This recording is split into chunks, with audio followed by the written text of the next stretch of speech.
Hi, everyone. My name is Chelsea Amihir. When I was 9 years old, I wanted to be a teacher, and I majored in computer science at Morgan State University. And I did not have an internship in college, but I'm now working as a software engineer at Northrop Grumman. I'm Nirmala. I wanted to be a train driver when I was 9 years old. I'm a civil engineer. I have a bachelor's. I went to UC Davis. And yes, I had some internships during college. And it took some of my student friends to encourage me to do it early.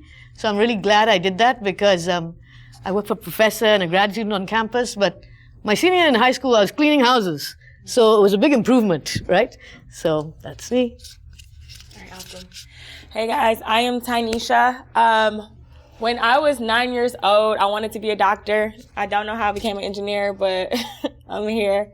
I majored in electrical engineering and I graduated from Tennessee State University, HBCU in Nashville. And I did have internship in college, and I did a lot of research as well. So internships are definitely really good. Make sure y'all get your internships. Thank you. All right. Good morning, everybody. My name's Alec. When I was 9 years old, I wanted to be a vet. I loved animals, but not the sight of blood. So I went into communications. That was my major. Also a little rusty on math, so communications, we don't use much math. Colleges, I went to Whittier Colleges, USC for my graduate degree, and I did have an internship. I was an intern at the Tacoma News Tribune, a newspaper up in Tacoma, Washington. And if you don't know what a newspaper is, I'll tell you later.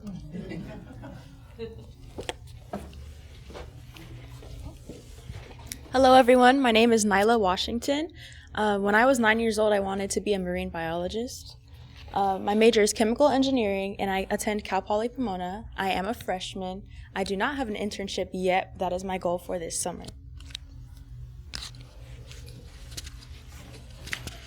Hello, everyone. My name is Michael. When I was 9 years old, I always wanted to be an astronaut. Something about going to space seemed pretty cool to me. My major in college, I went to Michigan State University, and I did chemical engineering. And did I have an internship in college? I interned as a startup. I interned in the U.S. Navy doing nuclear engineering. And then I interned in the Department of Defense. Wow. Awesome. Hello, everyone. My name is Travis. At 9 years old, I wanted to be a race car driver. So I settled for planes instead, majoring in aerospace engineering here at Cal State Long Beach. And as of right now, I've never had any college internships. Good morning, everyone. My name is Keaton Safu. When I was 9 years old, I wanted to be an entrepreneur. That was my thing. I could spell it and everything, put it on my wall. It was appealing to me. My major is mechanical engineering, and I go here to Cal State University Long Beach, where I am the president of the Long Beach NSBE chapter. This is my VP and I, by the way. And did I have an internship during college? Not up to this point, but I just secured my first offer at UPS as an industrial engineering intern. And big shout out to NSBE for that. So yeah, that's me. And by the way, we're not going to release this part on social media, so be free and, thank you. So, good morning, everybody. My name is Anaya Blade. When I was 9 years old, I wanted to be an entertainer. So, like, actor, singer, dancer. I wanted to be on Disney Channel. I was going to make it happen. But I really like science. So I major in biomedical engineering here at Cal State Long Beach. And I have had internships in college. So I'm a super senior of the sort, but I am looking for a new internship. But I have had about 3 in the past. Thank you. Hello, how everybody doing? My name is Dwayne. When I was 9 years old, I didn't know what I wanted to do, but I know I was interested in a lot of research. I'm currently going to Cal State Dominguez Hills. I'm a digital media major with emphasis on film and television. Some internships I had was in marketing and other things outside of school I'm interested in. It was just videography. Just trying to get more. I don't have any internships lined up, but I'm trying to get some more, just interested in getting more acclimated in that field. Good morning, everybody. My name is Elijah Bryan. when I was 9 years old, I wanted to be a basketball player because I like basketball and I like sports. My major is mechanical engineering. I currently attend Cal State Fullerton, and I have not had an internship yet, but I do plan on having an internship in the summer. Hello, everyone. My name is Cambrell Simpson. When I was 9 years old, I wanted to be an aerospace engineer. I ended up majoring in aerospace engineering at Georgia Tech. I had an internship at Boeing while I was an undergrad. Hello, my name is Radit. When I was 9 years old, I wanted to be a singer, like really badly, but then I can't sing. My major is aerospace engineering. I study here at California State University, Long Beach. And it's my first year. I don't have an internship, but I hope to get one soon. My name is Everett Glenn. When I was 9 years old, I wanted to be an engineer. Oh my God. I became a lawyer instead. They told me about all this math you got to take, right? And so I passed on that. I majored in psychology and government in college. I went to Oberlin College. I had internships from time I was in the 9th grade, right? And that's why I've had all this success, right? Because I just got in there. And for those people, I'm reminded of Robert Smith, who was a chemical engineer from Cornell, who in his first 2 years as a chemical engineer, he went to business school and got his MBA. And then he went from DuPont to Goldman Sachs. And the rest is history. He's the richest black man in the world. All right. So I would take an internship in anything. Don't have to be related to what I'm trying to do, as long as it's in engineering, right? Because you don't even have to be an engineer, because you don't know what you want to do until you get in there. This man was an engineer, went to school, and now he runs Vista Equity Capital. He made more money than anybody. I mean, this guy's unbelievable, and he's an engineer. So, all right. So my name is Khalil Barry Spencer. When I was 9 years old, I wanted to be a Formula One race car driver. Now I'm looking to be an engineer in Formula One. My major is mechanical engineering, but I'm looking to get my master's in motorsports engineering and aerodynamics. I currently go to Cal State Long Beach Junior right now, and I currently have not secured any internships. yeah, so and for the Morgan State, so my wife, she went to Morgan State, and then Dr. Glenda Glover at TSU. Yeah, I represent Richard Dent, is in the Hall of Fame out of Tennessee State. Herman Hummel, played the Eagles for a long time. Hey guys, my name is Tireni Oyenusi. When I was 9 years old, I wanted to be an inventor. I used to see all those George Foreman commercials for the patent, and I wanted to submit a patent. I'm an aerospace major, so it's cool seeing so many aerospace majors. I go to Cal Poly Pomona too. I'm on the NSBE chapter for that. I've had 2 internships, one at Northrop and then one at Avibank Manufacturing. I'm also a super senior, so I think I'll be looking for another internship or a co-op for my final year. But yeah, thank you. Hi, my name is Christian. When I was 9, I wanted to be a doctor, but now I'm majoring in computer engineering, so it's a little bit of a switch up. But I also go to CPP, Cal Poly Pomona, and I'm also in the NSBE chapter as event coordinator. And I did not have an internship, but I'm looking forward to getting one this summer.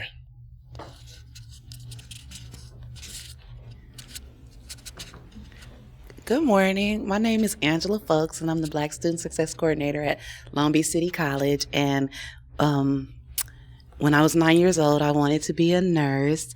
I majored in liberal studies at Pacific Oaks College, and I did not have an internship. And so I am here they are chartering a NSBE chapter at Long Beach City College, and so I'm here to glean information from you guys to see how to support my scholars and to get them engaged and involved like you guys. My heart is overflowing because there's so many young black men that come into our program, into our center, and they are undecided and they don't know what to do. So I'm so happy to be able to share your experiences and hopefully invite you guys to come to Long Beach City College and, help us get started there. So thank you. Thank you for letting me be here. My name is Cornelius Bryant, and when I was 9 years old, I actually wanted to be a psychiatrist. And I don't know why, but my major is, I'm actually a retired carpenter superintendent. So I went into construction, and I was the first black superintendent in Riverside County, and I've built major buildings all over the world. And my apprenticeship was, we did the 4-year apprenticeship for as a carpenter program goes, and that's how you became a licensed carpenter. And so that's my story. Thank you, thank you. Please give a warm welcome to Mr. Bryant.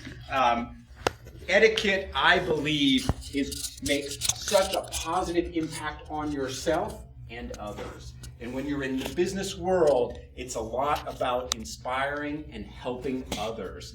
From my communications background, how does etiquette and communications max? Half of communications is nonverbal, if you can believe it. There's a great leadership philosophy called humble leadership. That's really about giving back to and supporting others, and a lot of it has to do with learning etiquette and professional behavior. So I can't wait to hear from you. Please welcome Mr. Bryant. Thank you everyone for that. A lot of times when people do certain things, they have the intelligence for it. That's why it's called what college don't teach you. But what is it that hold a lot of us back? Yes, I see you eager to say something. I would say communication skills. Who said soft skills?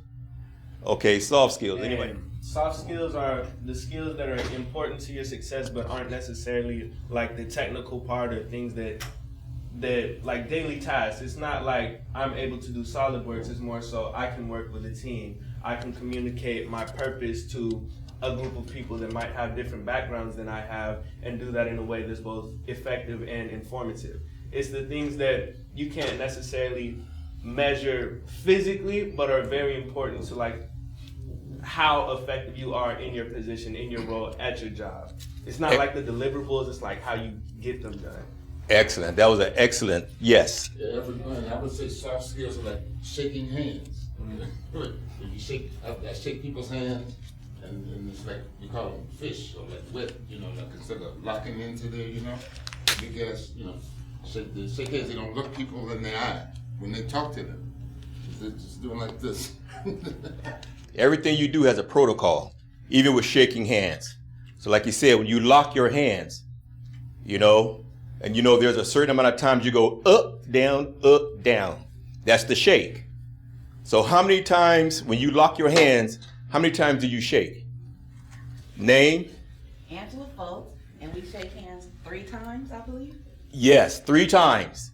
You see, everything has a rule. When you walk up, like you say, when you walk up to people and you shake their hands, like Everett said, you don't walk up, go like you're a Chinese person. You walk up, you lock the hand, you shake. 1, 2, 3. You let it go. You don't shake forever. I mean, I know some of us cool. We got our special shakes. We don't do that because culturally things are different, depending on where you come from. Like if you go up to shake a certain culture's hand and you reach out for their hand, you've insulted them. So that's why you have to always be aware of where you are and who you're around. So if you're going someplace to do business, let's say, for example, if you're going to do business with someone from her country, you want to research their culture on introduction. Because some people, they don't touch hands, they bow. So if you do this, you've insulted them. If you touch, some people don't like to be touched. So you have to read that when you're getting ready to shake hands. So if you reach your hand out to shake their hand and they look at you like, don't be offended. Because you don't know their background, and some people are germophobics. So they won't touch you, or they don't want you in their space. So you have to learn how to read all these things, okay? But confidence, again, let's get back to that. A lot of times, if you don't have confidence in what you're doing, that's part of the soft skills. You like to stay here because here you're at the top. But then once you go to the next level, what are you? You're at the bottom, right? And so all of you are smart. How many people here have younger brothers and sisters?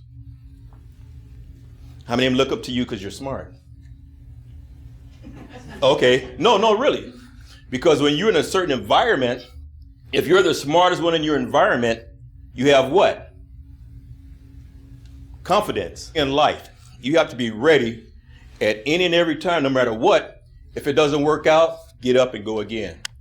Because what people have a tendency of doing is, depending on your mindset, is you'll give up. Especially if you're used to going home with A's, and now what you do, you go to your family with B's and C's, because now you're in college, everything's more difficult. What are you going to do? Are you going to keep going? When I was first a carpenter apprentice, I was really good, but I was going to quit. But a guy told me, no, you're good at this. I goes, am I really? Because sometimes you don't even know you're good at something. Does that make sense? You don't even know you're good at it, but then somebody tells you, and you're like, oh, am I? And so I kept going. And so then when I became a journeyman carpenter, I was only like there for not even a year. And so they put me in charge of people. So I was a lead man. And so now things became more difficult, especially when you have people. Then you have to realize in life, everybody don't want you to succeed. So you got to be careful who you talk to, who you're around, because if you're on the same level as this, if we're friends and we've been doing the same thing all our life, and now you want to go to college and I go to college, but you're better at it than me. If I quit, I go, man, forget that stuff, quit.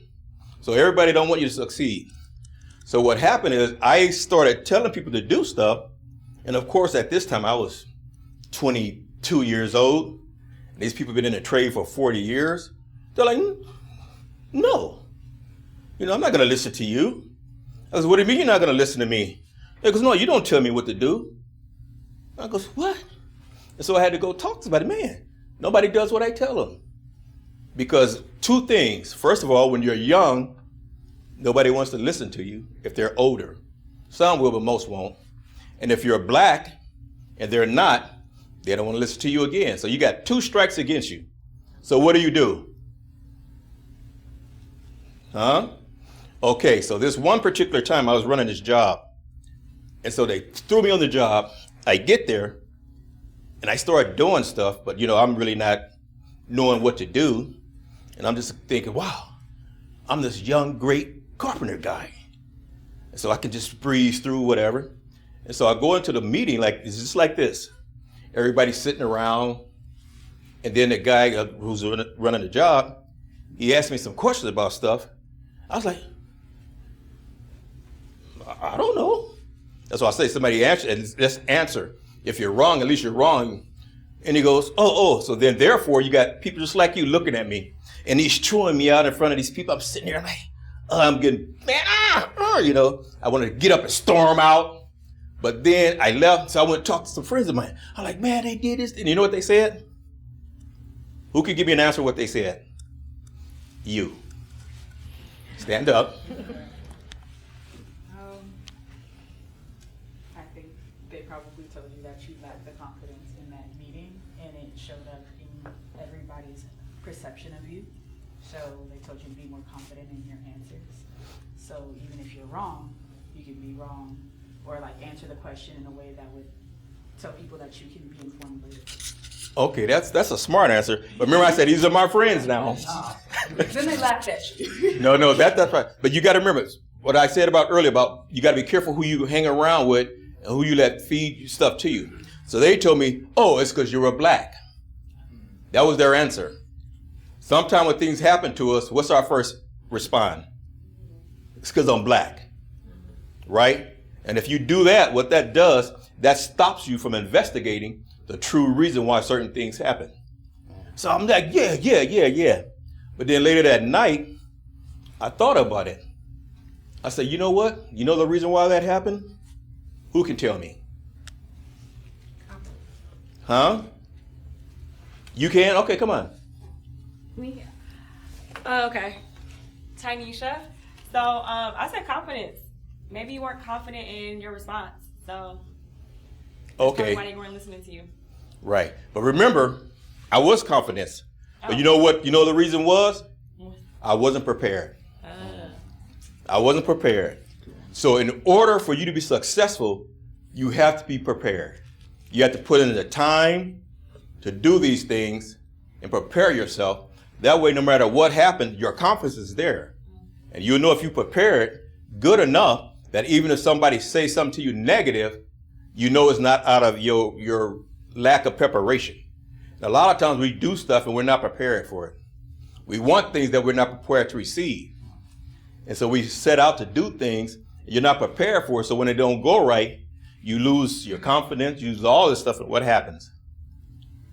You want to quit. You want to quit. Then when you quit, you don't go tell people, oh, well, it didn't work out for me because, the night before I should have been studying. I should have been doing this. And instead, I was on my phone. I was doing this. I was doing that. I wasn't prepared, so it's my fault. You go, yeah, I already knew it. When I went in there and I looked at that instructor's face, I looked at the boss's face, I could tell they was prejudiced. And so now you made an excuse. And so what does that do? The rest of your life, you go through justifying your own failures. Right? And so now we're going to talk about something. We talked about communication a little bit, but somebody said something earlier about the way you dress and how you prepare for stuff. So now I'm going to ask you a question.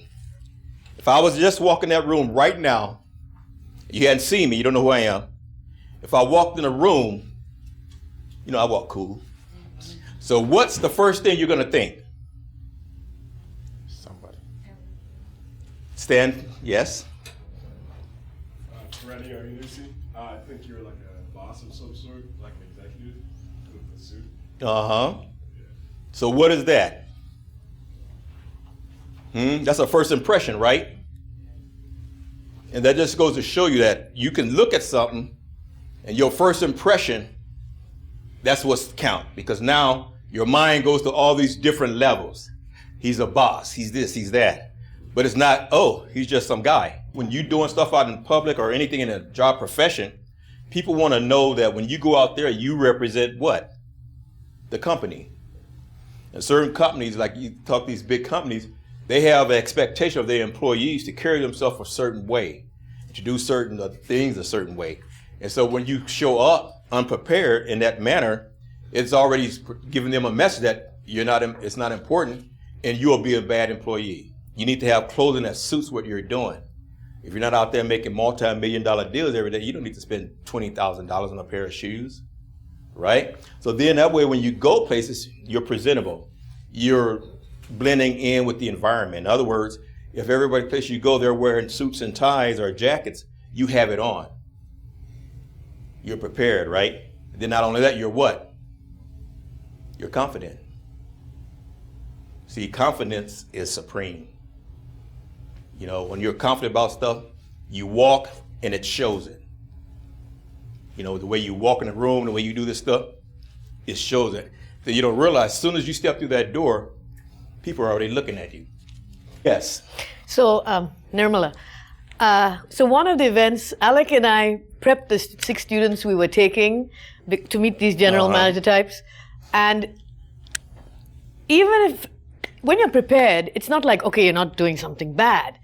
Basically, just that 15, 20-minute prep we gave them, people talked about it for so long. Every time we see Tiffany and those guys at a meeting, they always say, oh my God, those students were so prepared. They said that on LinkedIn, right? We put a post after the event. They're still talking about it since October.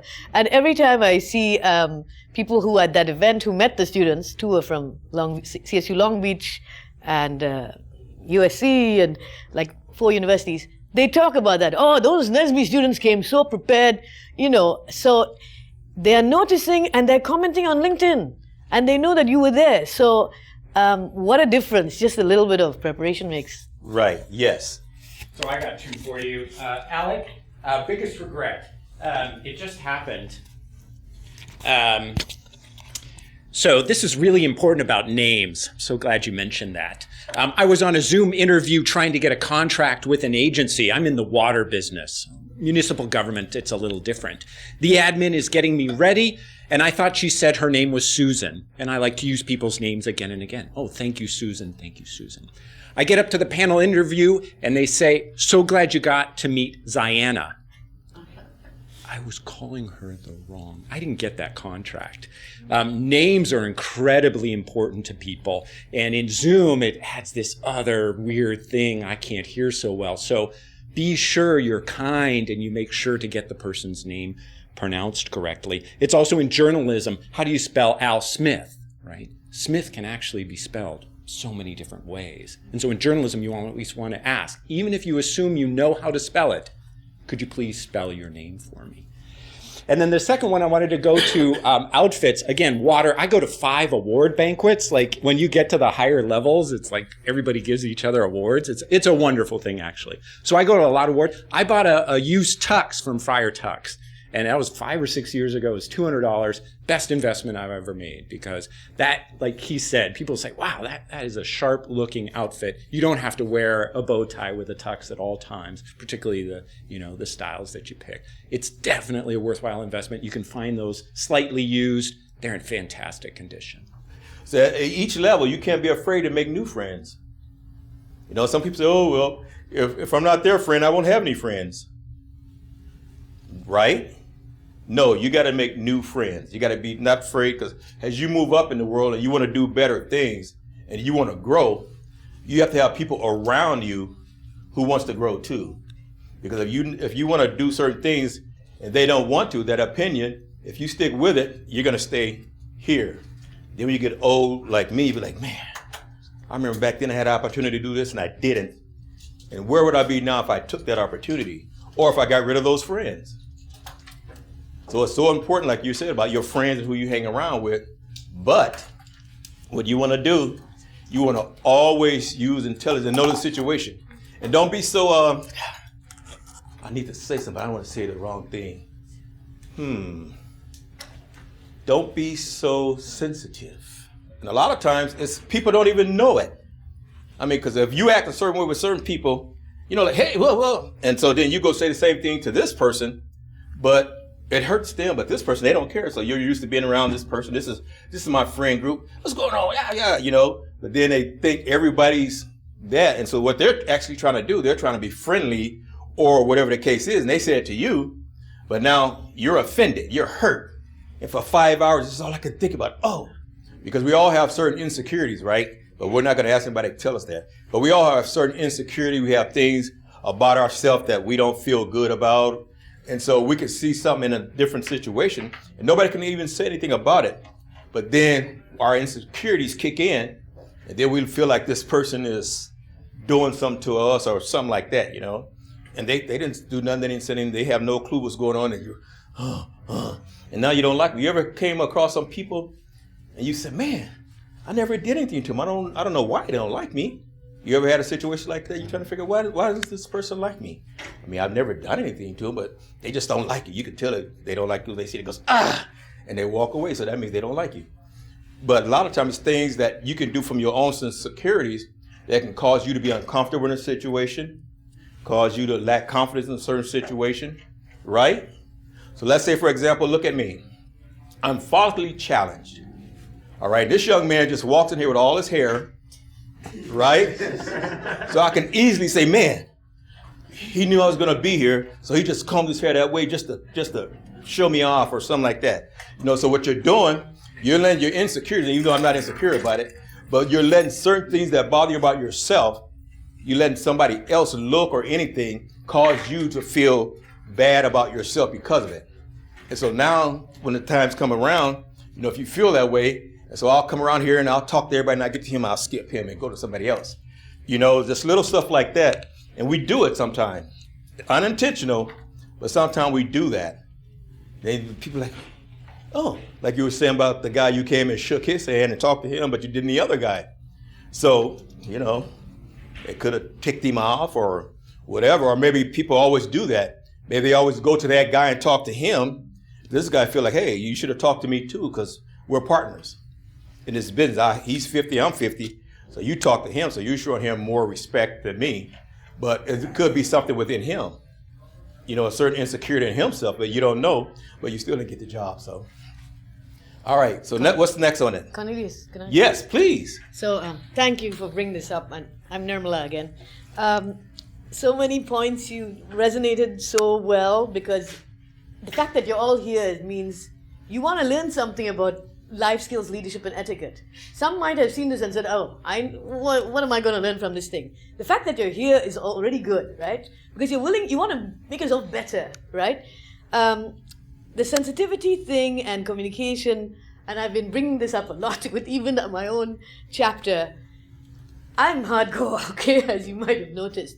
So if I'm giving advice, right, and I cannot see you, we're having a virtual meeting on the phone, I cannot see how you are taking it. Turn your cameras on, people. Turn your cameras on in the virtual meetings, because at least then I can see how you're taking it.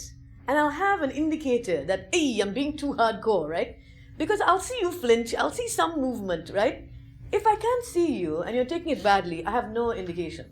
This is why, even at work with older people, I'm saying, put your cameras, like, oh, I have a bad hair day. Put a hat on then. I don't care about your hair, right? So thank you so much for mentioning that. You see what she did? Did you just see what she just did to me? I can't believe that. In front of all these people, she said a bad hair day, knowing I don't have any. Oh, she's just making fun of me. You see how you could easily mistake certain things people say and take it out of content. You see how easy that could have been? I could have been, if I was a real sensitive person, I'd say, oh, she just said that because, I'm the only one in the room, bald head, and she's making fun of me and because I'm standing up here in front of people. Right. Let me ask a question. How many people in here sing? Have you ever sung in a group, a choir, or anything like that? All right, all my singers, please stand up. Everybody who's ever sung. Okay. Anybody ever did any acting in a play or anything, even as a child? Please stand up. All right. So, when you was in singing, or you was in a play or anything like that, what did you have to do? Know your lines. Is that your mother calling you, man? What did you have to do? Know your lines. Know your lines. What else? Project. What else? Rehearse. That's the key right there. Rehearse. You had to rehearse. So when you're doing certain things, you're actually rehearsing. And you're rehearsing for what? Because people are going to see you. So you want to do a good job, right? You don't want to get up there and do a piss poor job. They want to, so they'll be like, oh man, you sucked. And then they go tell everybody else, he sucked. And then you don't feel good. So when you're on, even though you're on a camera or something, anytime you're doing something, you're rehearsing. You're rehearsing so when you meet that person, or you rehearse so when that opportunity comes, you can take advantage of it because you've already done this stuff. You know your body language, your skills. Being clean. Okay, that's good. Okay, now, what did you say again? Smelling good and looking good. Smelling good and looking good. Now, let me ask you guys a question. If you've been outside playing all day today, you go to bed, you wake up the next day, you do what you do, you go to bed again, you wake up the next day, okay? But from your activities over the past 2 days, you may be a little worn, so to speak. Okay, but now, if you go, you put on some cologne or perfume, you put on some really nice clothes, you're smelling good and you're looking good, but is your hygiene good? No. Okay, so after a while, that may wear off, right? Have you ever saw somebody, and that's part of our theme. That's what I was talking about earlier about coming in with the suit on and all that. Our perception, if somebody look a certain way and smell a certain way, that they're clean, or that they're somebody we can trust, but it's not always the case. What we do is we take ourselves sometimes and we mask ourselves in these different things. Just like we mask ourselves with colognes and clothes, we can mask ourselves in our true personality. Have you ever been with somebody or had a friend or something, and then later you found out they was like the devil's child? And you said, man, I wish I'd have never started hanging out with them. I wish I would have never met them. It's the same thing, similar to that with the clothes going. You say, that's why we say you got to look down. And like this young man said, it's about a full thing, a full process. Washing, cleaning, brushing, doing all these things. That's the hygiene part of it. And life is a lot of times like hygiene. We have some people who are really clean and good to be around, but we have some people who mask their odor with all these things. But what are we attracted to? The cologne. We're attracted to the outside, right? Whoever met somebody say, oh man, I just want to talk to them because they're so clean and this, that. No, the outside is what draws us. All the fancy, clean exterior and all that stuff. That's what draws us to a person. But that's the worst person for you. And then your first assumption is it couldn't be this person because they're so well dressed. And you smell a hint of cologne from a perfume from a distance, right?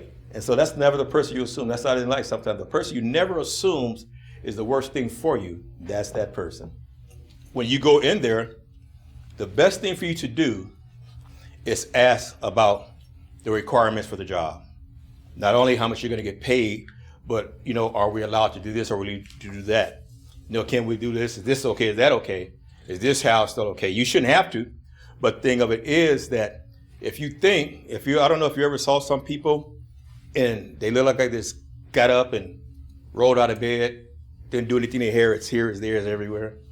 So then you have to look what she was saying about certain people with certain mentalities that can use it as a discrimination against you, correct? Right, so you want to always be on top of your game. That's what I mean by the game. People say, oh, I should do this. No. If you want to be successful in anything, you have to learn the rules, you have to learn how to play it, you have to learn how to do it, yes. You really made the way I set my confidence level, because I do have a very quiet demeanor, you know what I'm saying? But then you made me feel like, you need to be confident and be proud, because I'm hearing this is new for me, so I kind of did feel like I was kind of, downplaying myself a little bit, or not as confident, because it's not my. Well, you're out of your element? Is that what you're saying? But if you were with your friends at work, you'd be, No. Okay. That's in my position. That's I'm in just my asking. Position and my expertise, I had more confidence coming into a room than just coming into a space like Nesby is totally new to me, so not knowing really what to expect, Right. And then when you spoke and you said, you're supposed to stand up and you were talking to us about, the etiquette of, when we're shaking hands and stuff, it just kind of changed, Well, you know what? Did everybody hear what she said? Talk and say that same thing and project your voice. Because right now, this is your audience. You're who they came to see. Go ahead. That's okay. Oh, you can do it. Okay. Hi, I'm Angela. And when I first entered the space, I'm very kind of a little soft-spoken and everything, but when I came into the space, I noticed how he commanded the room with his tone and with his stance and everything, and so as I was speaking, I kind of was, speaking lower, and then he shared like, when you come into a space and you're not at the top, you know what I mean, your confidence level kind of is a little bit low, so I came into a space that I wasn't. Can you guys hear me? Yeah. I came into a space where I didn't feel as prepared as I would in my normal element, and so I felt myself kind of cowering down a little bit and kind of a little bit timid and shy, but just watching him command the room just by the way he spoke and the way, he talked, with his loud tone. Sometimes when we go into spaces, you have to code switch, and what that means is, like, if I was talking to a president of an institution, I probably would have a different pitch, a different, style of speaking, versus if I was in my office, with my other colleagues or peers at the same level as me. So I hope that you guys understood what I said, and thank you. Thank you. Yes, sir. Well, I mean, you hit the point, because the elephant in the room is, if you saw the news yesterday, they tried to blame an airplane crash on diversity and equity and inclusion, right? Even though the pilots both was white, right? They're reversing all of these rules and all of these regulations and all of this stuff about diversity and equity and inclusion, right? So they're telling you they don't want you in the room, right? And so if you get in the room, you better be prepared. You better know how to act and move around, because they don't want you in the room. And when you get in the room, you got to be confident. You can't act like you don't belong there because they don't want you to. You got to act like you belong. I'm telling you, I don't know how to show it to you, but you guys understand what I'm saying? They're saying they don't want you in the room. Donald Trump has told the world, and you got all these people, we don't want you in the room. So in order to get in the room, you got to be prepared. You got to walk in like you belong in the room. You don't want to give them no crack. You don't want to show no sign of weakness or nothing, because they don't want you in the room, educated or not. It's just because you're black or you're brown. They don't want you in the room. That's true. So you got to do your. That you're interviewing with right now, they don't want you in the room. That's right. So you got to do your own DEI. You got to do your own diversity. When you step through the door, you got to be ready. You got to do your own equity. Make sure you're prepared. Make sure you learn, and make sure you go in there with confidence. Your own inclusion. When you get in the room, don't sit back and be quiet. Don't hover in the corner or find somebody that's like you and hover in the corner and watch everybody else doing their thing. Go get in the middle of it. Go talk to people. Go do your thing. Tell them, you know what? I belong here. You can look at me like that all you want to, but I'm here to stay. I'm here to stay. Either you respect me or you don't, but I'm here.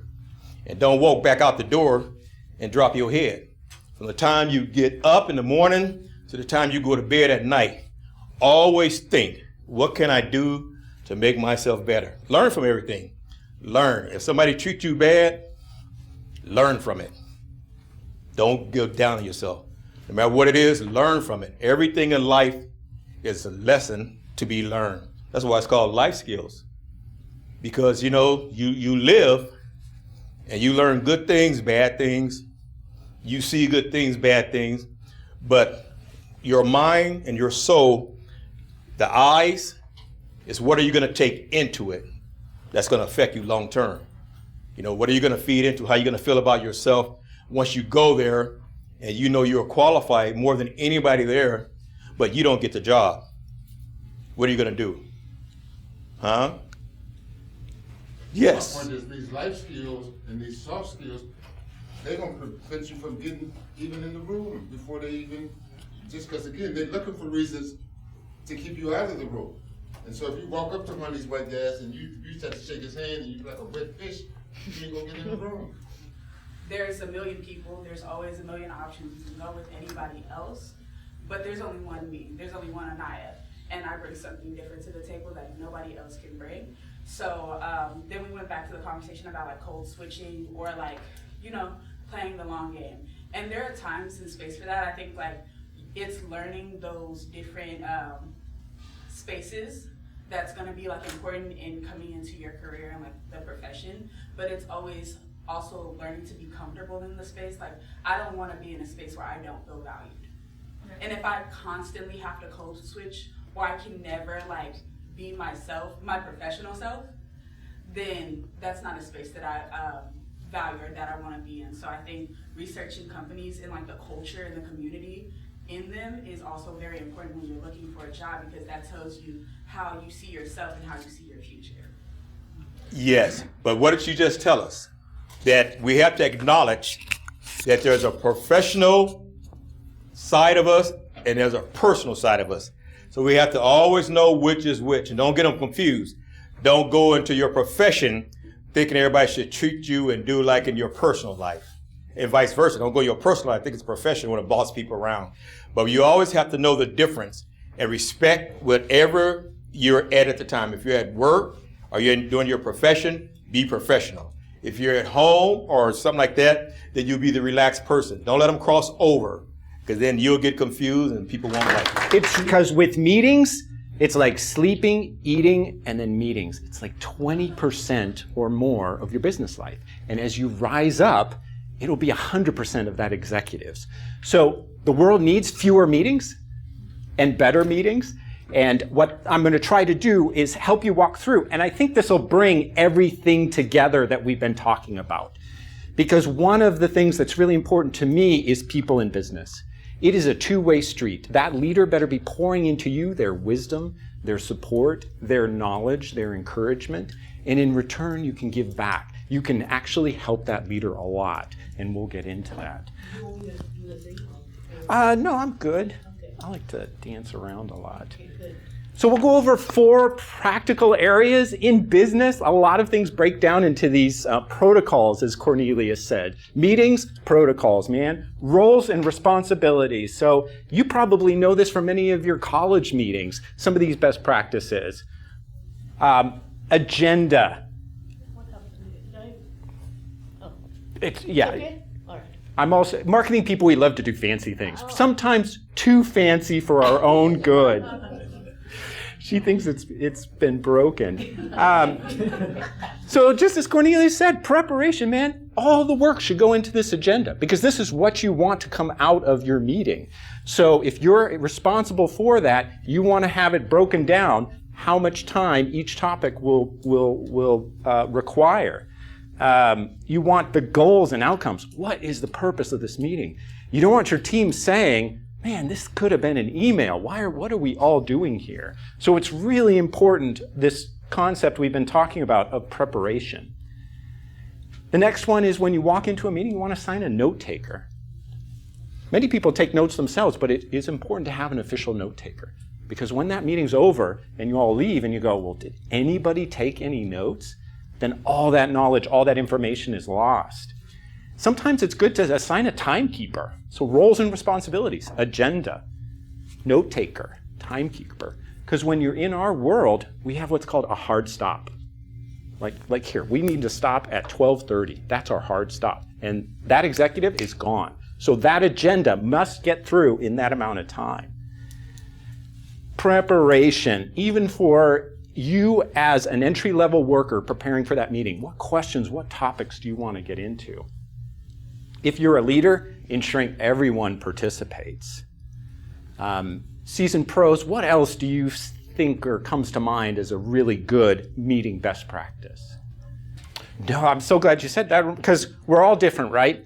And in these meetings, we're trying to get the most out of it in an efficient amount of time to get those action items, and you want everyone to participate. You want that diversity of opinion because you never know where the next great idea is going to come from, right? Nike's just do it. Apple's think different. I'm in the creative world. So when we're brainstorming, you need to remember some people are introverts or shy or are unsure of the ground rules. So as a leader running the meeting, you want to make it as inclusive and welcoming and comfortable as possible. Yes, ma'am. Can you touch on what you mentioned about like ground rules? Usually in like meetings, we like to have somebody whose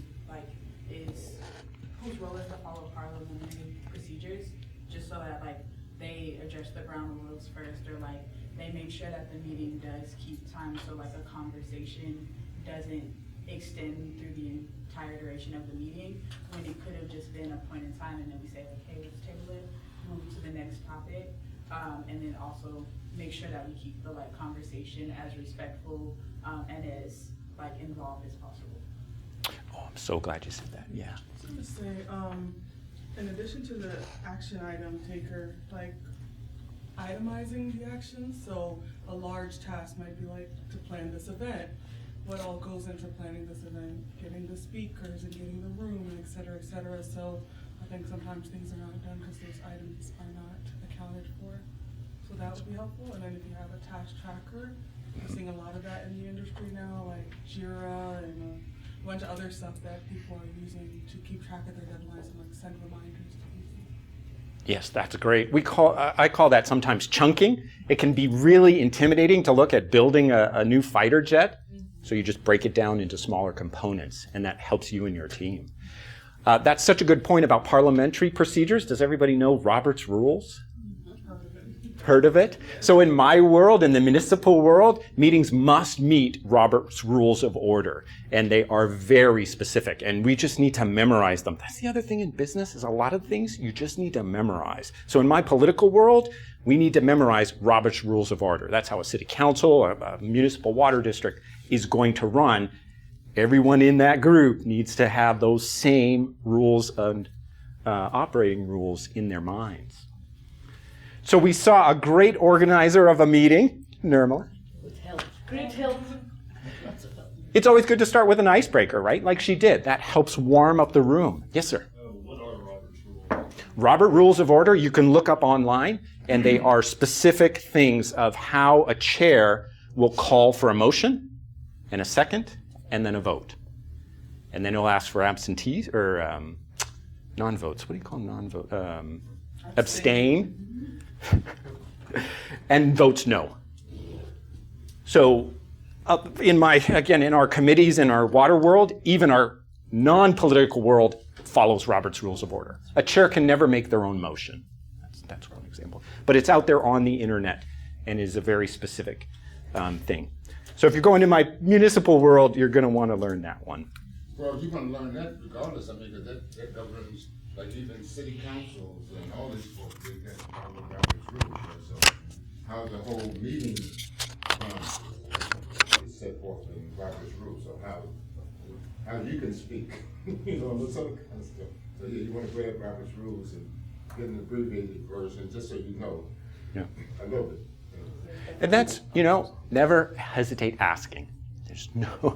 There is no question that is off the table here. Because if you're watching these weird things like why is the chair asking for people to make motions or do other stuff, it never hurts to ask why. Because in every culture, in every company, there are these unique operating systems that are so hard to figure out until somebody fills you in or provides you that information. So don't hesitate to ask. We're going to call this Nirmala's Law. Turn on your camera. Again, communication is non-verbal, so it's good. Meeting logistics, directions. I can't emphasize how important enough. I want to give you a little secret to the corporate world. Administrators are the most powerful people in an organization. They run the conference rooms, they run meetings, they run the executive's time and schedule. They are gatekeepers, they allow you in to meet with somebody or they can bar you out. So treating administrators is really, really important because they will make things happen for you like you cannot believe, including getting your facility. How are people going to get into that facility? Again, municipal world, we have huge security requirements. So you need to think through, where are people going to park? How are they going to get in? Be sure to provide all that information because people get lost. Our treatment plant's there at the end of the road past the railroad tracks. So people need really good directions. Food is, of course, the great way into people's hearts and minds. Our water association is called WEF. It stands for We Eat Food. Whenever we get together, man, we eating. So bring that food to that meeting. People will love it. And then AV, start early. Start your Zoom meetings early. That Zoom will update itself at 9 a.m. when your meeting is starting. Literally. Things will go wrong right when you need them to be working. So be testing that equipment. We were in here testing, making sure all this works ahead of time. Here are a couple ones that we've already gone over. These have to do in communications and our personal behaviors about how our mind works. So there are lots of different tactics when you're in a meeting and maybe triggered or something upsets you. So this is one that I know called STOP.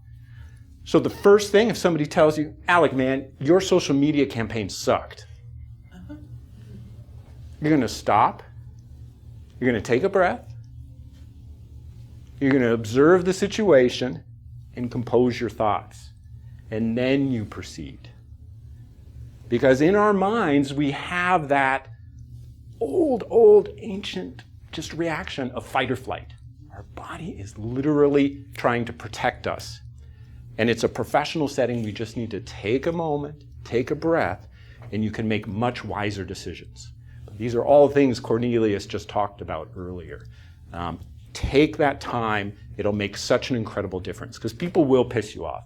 As he said, there are good people who are looking out for you and helping you, and there are people, I don't know what they're doing, but don't give them too much of your energy. Pause. There are tactics and strategies for everything. You just slowly learn them. The other one in meetings, and I'm doing it too much now, is called wait. And I want to take a time out right after we say this because what it stands for is why am I talking? And the point here is in meetings, as many of these seasoned professionals will know, Just like me, man, they are just going. This person in that meeting loves to hear themselves talk. And so there are tactics where you can remind yourself, why am I talking? Now I want to take a time out because as young professionals, I absolutely want to encourage you to step up and talk in that meeting. You were, hired there for a reason. You have the skills. You have a unique perspective. You might have just do it ad campaign in your mind somewhere, and that needs to come to this world and that company. So don't let me hold you back. You need to ask questions. Hey, I want to learn more about that project. I want to be involved in that project. Definitely put yourself out there. But as you get more in seasoned, you'll start to want to use weight. Why is that person talking? So there are 3 components. Does this need to be said? Does this need to be said right now? And do I need to say this? And it's those 3 components that say, yes, absolutely, this is on the agenda. This is critical to this project. Or, hey, that's a great idea. Let's save it for a later meeting. So that's what weight means. What do you all think about managing the flow of conversations in meetings? Very important. I mean, people can get easily offended. So just having that control and understanding, soaking in what everybody's saying and try to really understand it at a deeper level so that you have the holistic. I keep saying understanding, but it really comes down to that when you rebuttal, it's making sense, it's in alignment, you're not saying something that's wayward, all that kind of stuff. I think it usually halts progress when you don't have understanding of what everybody's saying. Absolutely. That's one of my favorite sayings is seek understanding, because you'll hear something or think you've heard something, and that's actually not what they meant. And so a little back and forth can help clear it up. And I think this last one, being a good role model in all situations, again, your manager should be modeling the best behavior and actions possible. And then your actions can help support them. It is a two-way street. So you're modeling the same behaviors of supporting others, active listening, taking your own notes, showing your interest. The thing about the phones, so the thing is there is psychological studies, and it's mostly in relationships of people, partners, that when you're on your phone, it bugs the other person because they know you've instantly zoned them out. So it's a whole new world of how we're going to deal with these phones, but that one does instantly indicate, I don't care about you or whatever is going on there. And then just as Michael said, action items, follow-ups. What are they and who are they doing it? Because what was the point of that whole meeting? I can't tell you how many meetings I've left where we're like, okay, great, you've got it. And then nobody has any assignments or knows who is doing what, and the whole thing was just a waste. And you don't want to do that, because I tell you, there's how many meetings are you in a week? Oh, I don't know, 10? 10, so 2 a day or more. It needs to get better. You, as young professionals, can help make it better. So that's pretty much all I got. Anything else? Thank you.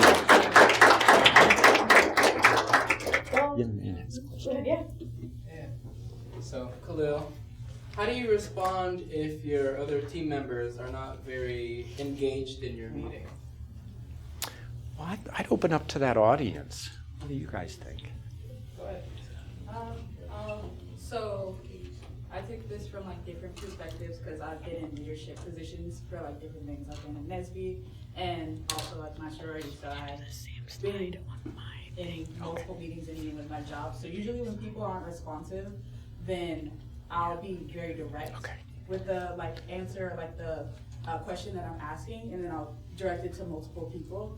So we'll sit on a Zoom call, or we'll be in a meeting and be like, anybody got an idea about this? And it'll be radio silence. And I'll be like, okay, well, so-and-so, what's your idea? Good, bad, it doesn't matter. What's your idea? What's your opinion on the conversation so that we know you're engaged? And then sometimes the meeting's just too long. I personally hate a meeting that could have been an email. So if a meeting seems too long and it's not as engaging as it should be, then take a break. Sometimes it's being prolonged because the conversation is not being on time, so being timely about your meetings, or somebody who's speaking that isn't engaging with their audience, so also having the correct speaker is important. But if you have those times where people are not engaging, then force the engagement almost, especially if you're like in your NSBE chapter meetings, I assume, then yeah, make sure that your board members or that your team members are actively participating, because sometimes they don't do it because they're afraid, or they feel like they don't have a position to say something. So make sure that you at least open the floor to that so that they feel that movement.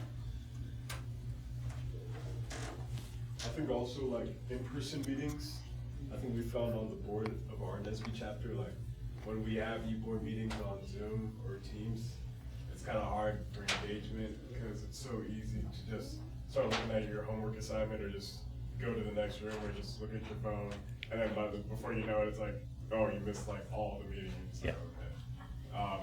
In person, it's kind of like you're holding each other accountable. Because you want to look good and look like you're paying attention because you care about what people think. So, yeah, I don't know what happened. So what is it that, what do they do or don't do that you conclude that they're not engaged?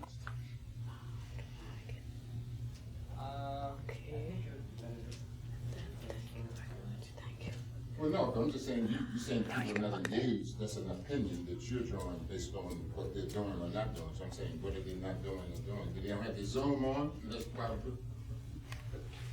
Okay, well, I've had Zoom meetings where, yeah, like you say, they're on their phone or, you know, they're just, you know, not that their cameras aren't on, but, you know, I've even had challenges getting people on the meeting, which is, you know, something that, you know, scheduling meetings with people that are not very responsive is also a big challenge. If anyone has any advice on how to deal with that as well. So kind of piggyback off that question specifically, I like to say everybody is an adult. You signed up for this position. You knew what the terms and conditions were before you came here. So hold people accountable to their positions and to like what they're supposed to be doing. If they're not on the meeting, then tell them they need to be on the meeting. Like, make it a priority to address that, because a lot of times especially when you're talking about like college, everybody knows that like they have class, they have assignments, but so do I. Why are you more important than me in this position when we're all doing the same job? So it's kind of like making work a priority in addition to everything else that you have to do. So it's just like holding people accountable is very important. Yeah. There are two specific tactics. I always like to use 3 strikes. You got to give grace to people. So, and sometimes it's written into the bylaws. If you miss 3 meetings, then you are out. And as long as people are clear on their expectations and know that, then they know if I miss 3, I'm out of here. The other one on brainstorming from my marketing world is we'll go around the room, but let people pass. Because sometimes they want to hear what everyone else says, and then you come back to them. So you can go in order, but give people, I want to pass, and that's a really nice way to let people do it their way. Any other question? Okay, last one. Yeah. My question is about speaking. So obviously, Cornelius had talked about it, but I mean, from your perspective, as someone speaking in front of like someone, kind of a different demographic, how we would be like, you know, we're the minority in a lot of companies and industries. And how did you deal with speaking from like this demographic that's very different from you? You know, we have different backgrounds and all that. What are some good skills or practices to kind of have when speaking from the demographic?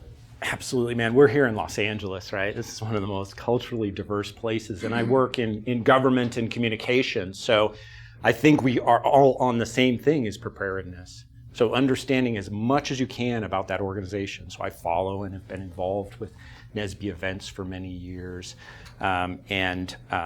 The more research you do about a community, are there different languages that you're going to have to present materials in?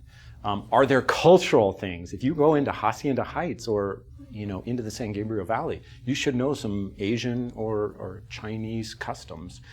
Just as Cornelius said. So doing your homework. The other great thing is about this people business is just asking. Ask other people, what are meetings like? What am I walking into? What should I prepare for? What do you recommend? What questions are your friend? Awesome. Yeah. Oh my God. Let's clap for all of you. Yeah.